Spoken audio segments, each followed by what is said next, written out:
In 1896, a politician gave a speech that nearly broke the US currency system, and it wasn't about either metal. The standard account is straightforward. Gold was money, silver was secondary. The United States chose gold as its monetary anchor in 1873, demonetized silver, and that was that. The story ends with a conservative victory over monetary chaos, except the choice wasn't inevitable. It was fought for tooth and nail by men whose careers and fortunes depended on keeping gold on top. For 1873, the United States operated under a bimetallic standard. Both gold and silver circulated as legal tender at a fixed ratio set by law. For decades, this worked, or seemed to. The government declared that 15 ounces of silver equaled 1 ounce of gold. Coins of both metals existed side by side in pockets and purses across the country. But there's a law in economics older than economics itself. When the government fixes two prices for two things, and one becomes more valuable than the official ratio says it should be, the cheaper one vanishes. Gresham's law, bad money drives out good. In the 1870s, that meant silver was becoming relatively scarce in circulation. People hoarded gold, silver flowed out of the country. The discovery of massive silver deposits in Nevada and California made the problem worse. Suddenly, there was far more silver in the ground than the market needed at the official price. Miners wanted to sell it. The government had to choose: devalue gold relative to silver, or demonetize silver entirely. The gold standard lobby made their choice for them. In 1873, Congress passed the Coinage Act. It was quiet legislation, buried in a larger bill. Silver was no longer legal tender. The United States was on the gold standard. Few Americans noticed. The newspapers barely covered it. That silence would matter. What happened next was the real story. Silver prices collapsed. Miners faced ruin. Farmers in the West, already struggling, saw silver-backed credit dry up. The East Coast banking establishment, centered in New York, had what it wanted: a currency they could control, backed by a scarce metal locked in their vaults. But the West wanted its silver back. The Populist movement erupted in the 1890s. It wasn't really about silver at first. It was about debt, about commodity prices, about whose interests the government served. But silver became the symbol. Demonetize gold, they said. Bring back silver. Restore bimetallism. The movement grew from the Great Plains outward, gaining political weight. By 1896, the Democratic Party had absorbed the silver cause. They nominated William Jennings Bryan, a Nebraska politician who'd made his name defending silver. On July 9th, Bryan took the stage at the Democratic National Convention in Chicago. He was 36 years old. He gave a speech that lasted 17 minutes. The speech became known as the Cross of Gold speech. Bryan spoke of the farmer, the laborer, the ordinary person crushed under a gold standard that served only the rich.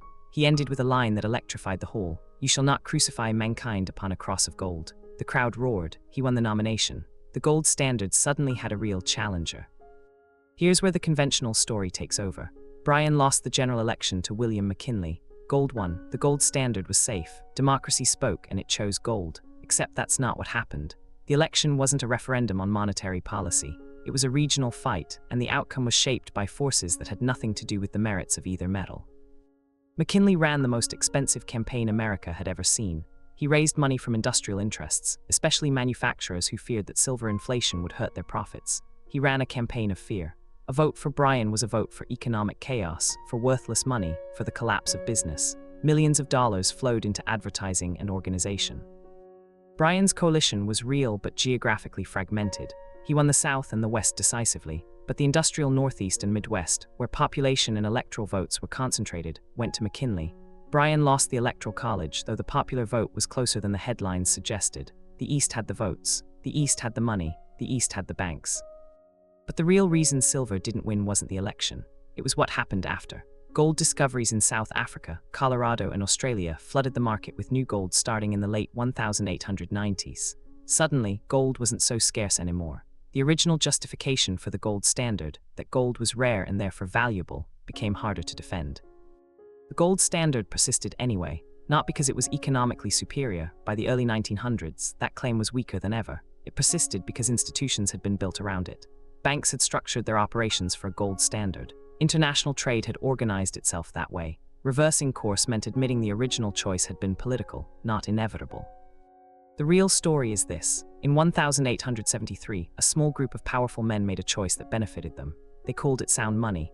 When that choice was challenged in the 1890s by millions of people whose lives it had harmed, the establishment didn't argue the case on merit. They spent money, spread fear, and won an election. Then they got lucky with gold discoveries. Silver didn't lose because it was inferior money. It lost because the people who controlled credit and capital chose gold. The bimetallic controversy wasn't settled by economics. It was settled by power.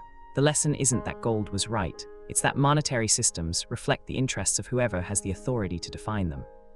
The gold standard itself wouldn't last. By 1933, during the Great Depression, the government would abandon it domestically. By 1971, it would be completely gone internationally. What remained was the institutional memory, the belief that gold had always been the obvious choice. The story we tell about 1873 was written by the winners. They had good reasons to make it sound inevitable. This video is for educational and informational purposes only and is not financial advice. Always do your own research. If you want to understand how money actually works, beyond the official story, subscribe for deep dives into the history that shaped our financial system. This video is for educational and informational purposes only and is not financial advice. Always do your own research.